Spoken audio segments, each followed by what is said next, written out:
N'oubliez pas d'aimer la vidéo, de partager vos impressions en commentaire et de vous abonner pour rester informé de nos dernières histoires. C'était un jeudi soir, le genre de nuit de printemps tranquille où l'air sent légèrement le lilas et l'herbe fraîchement coupée, et où le monde semble ralentir juste assez pour vous laisser reprendre votre souffle. J'étais dans la cuisine, un tablier noué autour de la taille, fredonnant doucement une chanson qui passait à la radio en remuant une marmite du ragoût préféré de mon mari. Rien d'inhabituel, juste un dîner typique dans notre maison confortable, un peu vieillotte, en banlieue. Mon mari, Michael, était dans le salon en train de regarder le match, sa voix s'élevant de temps à autre dans la frustration ou la joie, selon les performances de l'équipe.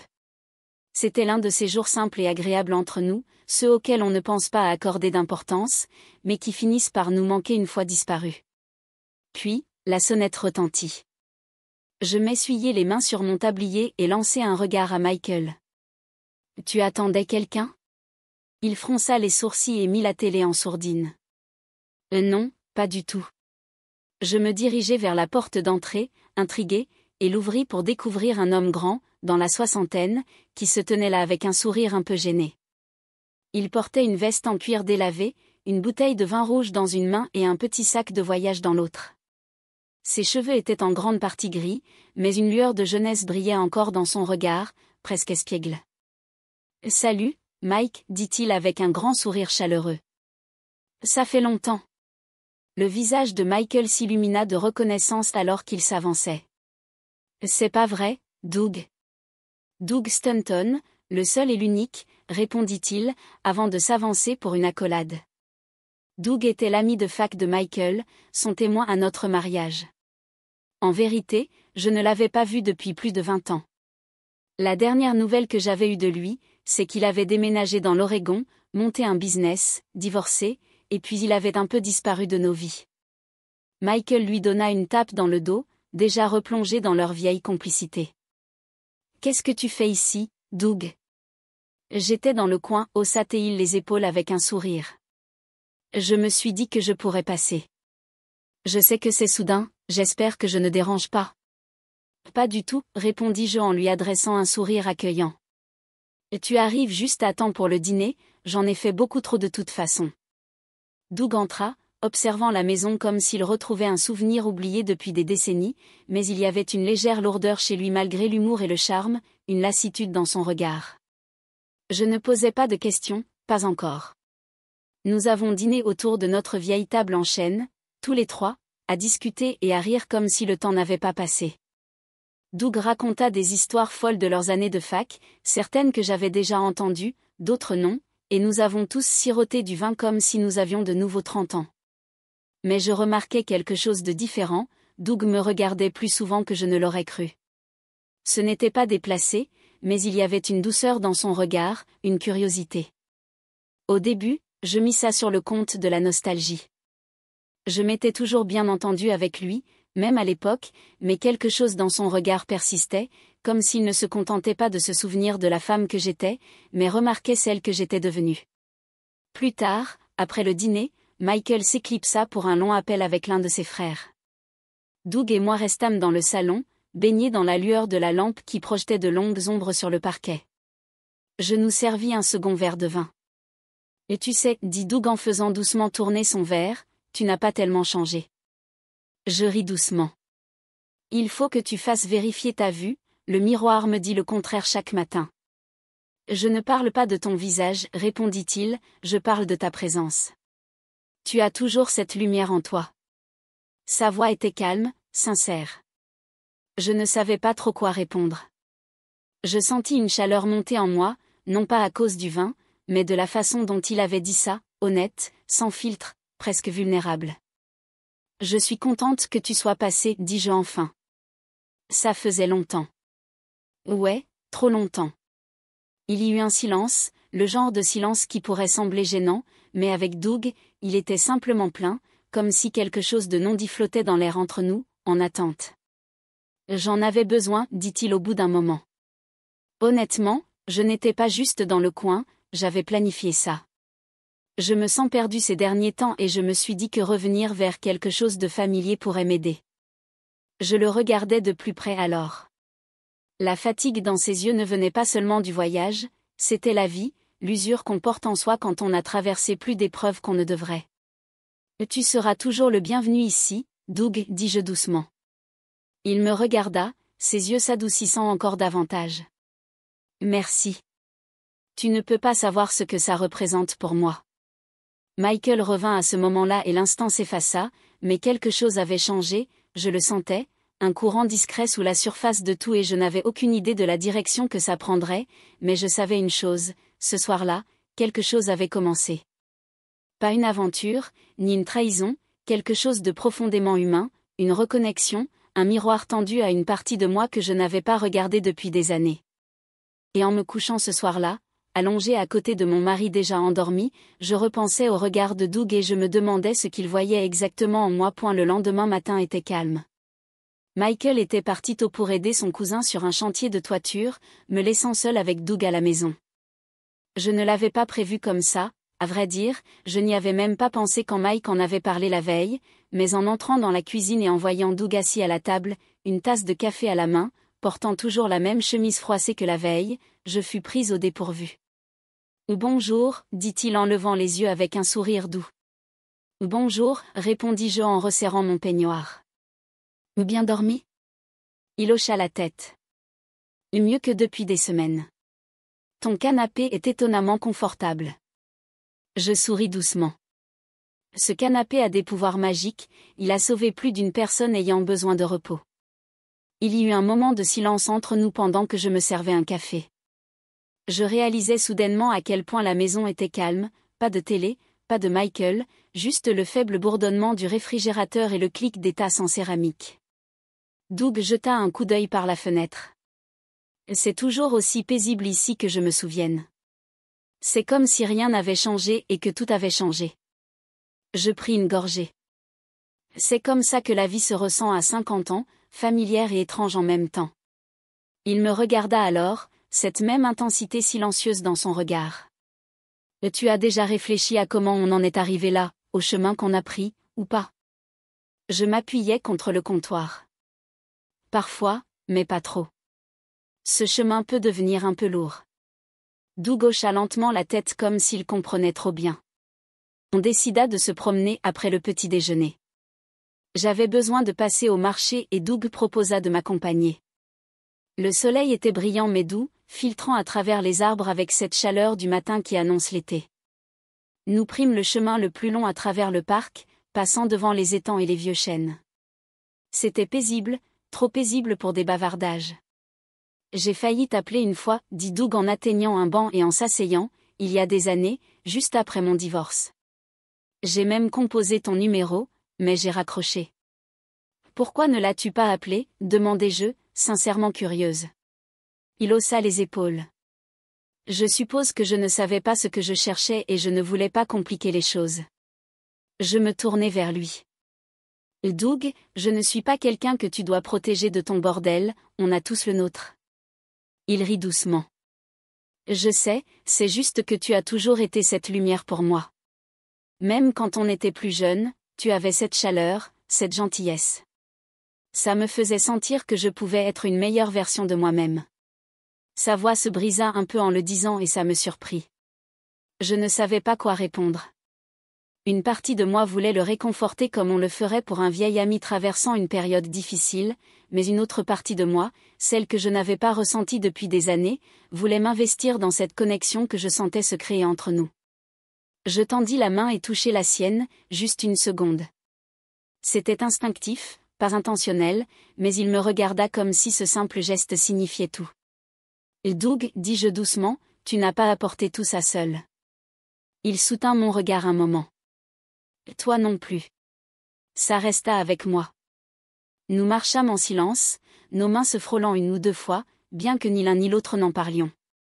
De retour à la maison, je préparais le déjeuner et nous fîmes comme si tout allait bien, riant des histoires, évitant le poids de la matinée.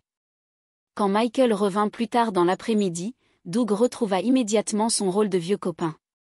Il était bruyant, drôle, lançant des blagues sur l'équipe de football et taquinant Michael à propos de ses cheveux qui s'éclaircissaient. Tout semblait facile à nouveau, en surface. Mais sous cette surface, quelque chose avait changé. Cette nuit-là, après que Doug soit allé se coucher sur le canapé avec un coussin supplémentaire que je lui avais laissé, je me tins devant l'évier, lavant les derniers plats. Michael était déjà parti se coucher, épuisé par la journée. La fenêtre au-dessus de l'évier était entr'ouverte, laissant entrer l'air frais de la nuit. Je sentis la brise sur ma peau et fermai les yeux un instant. Tout ce à quoi je pouvais penser, c'était la façon dont Doug m'avait regardé, pas comme quelqu'un qu'il avait connu autrefois, mais comme quelqu'un qu'il voulait toujours comprendre. Ce n'était pas de l'amour, pas encore.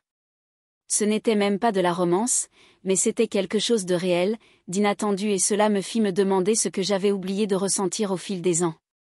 Le lendemain, tout sembla plus lourd, comme si l'air de la maison s'était alourdi avec tout ce qui n'avait pas été dit. Doug resta pour le petit déjeuner. Il était poli, serviable, même charmant, comme toujours, mais il y avait en lui un silence, une distance, comme s'il essayait de ne pas laisser paraître quelque chose. Je savais exactement ce que c'était, car je faisais la même chose.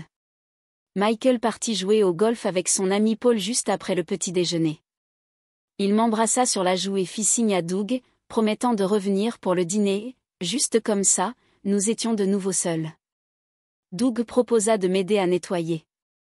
Nous nous movions silencieusement autour de l'autre dans la cuisine, chargeant le lave-vaisselle, essuyant les comptoirs, faisant semblant que rien ne bouillonnait sous la surface. « Je devrais probablement partir aujourd'hui, dit-il finalement en s'essuyant les mains.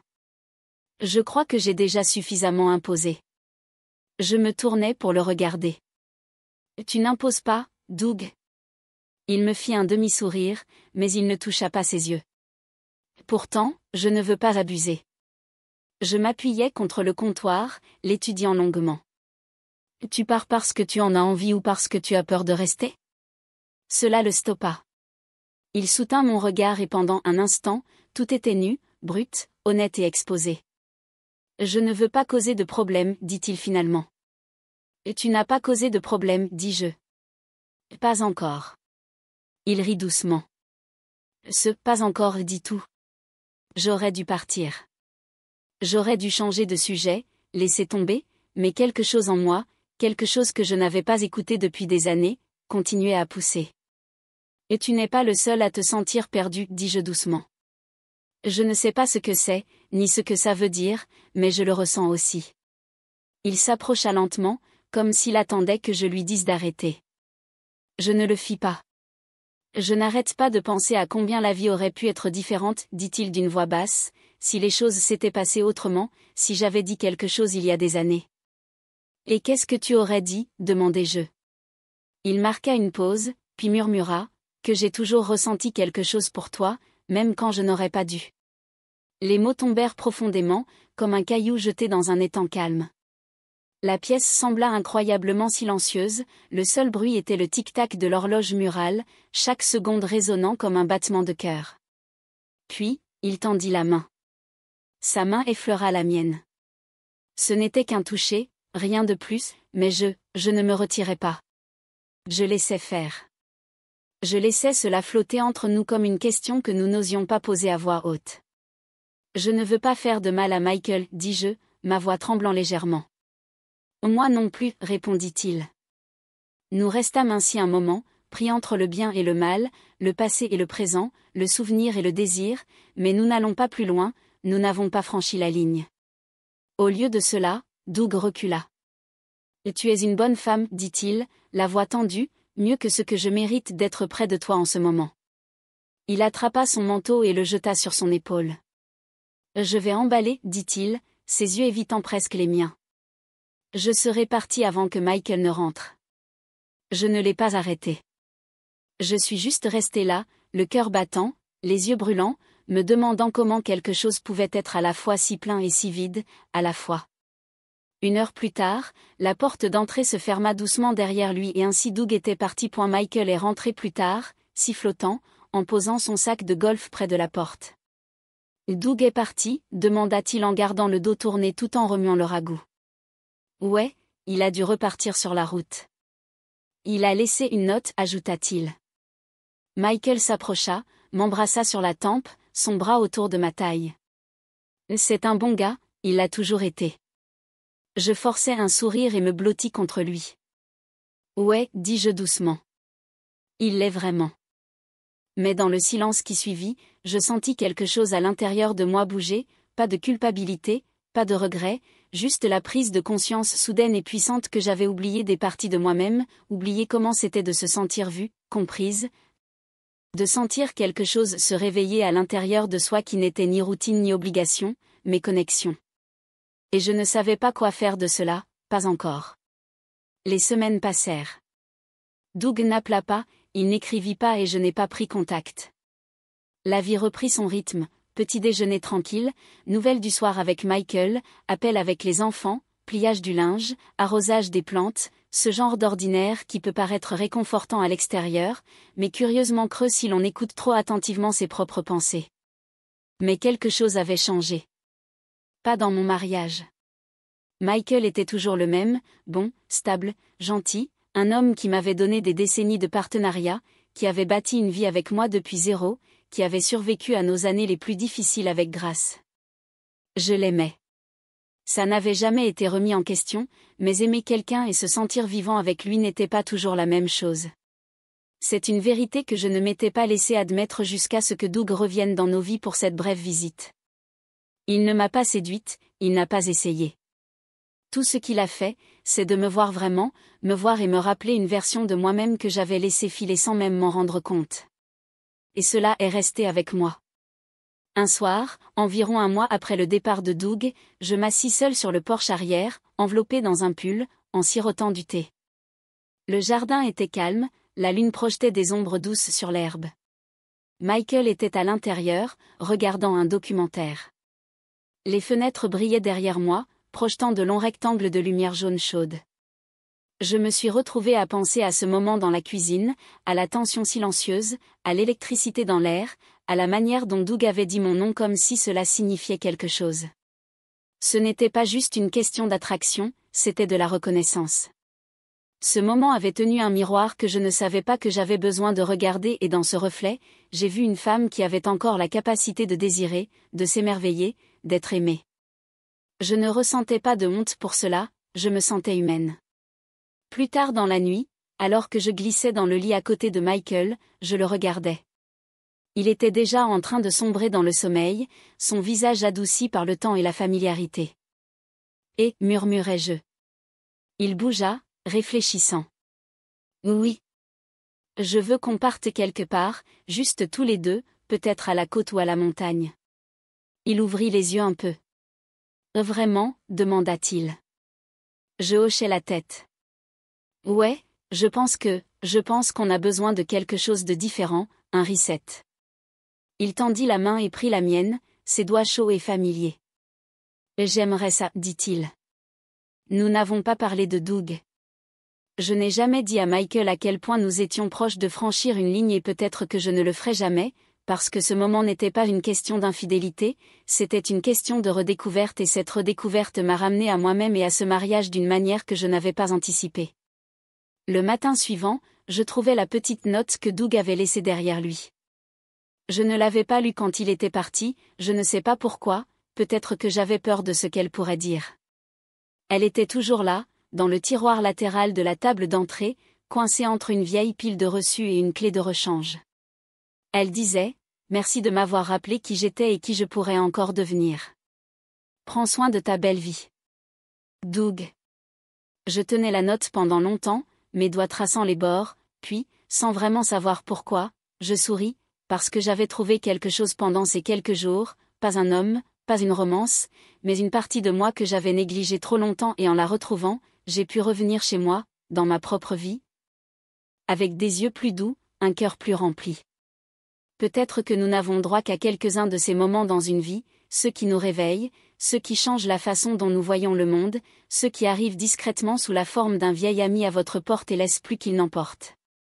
Doug avait été l'un de ces moments pour moi et le reste était à moi de porter en avant.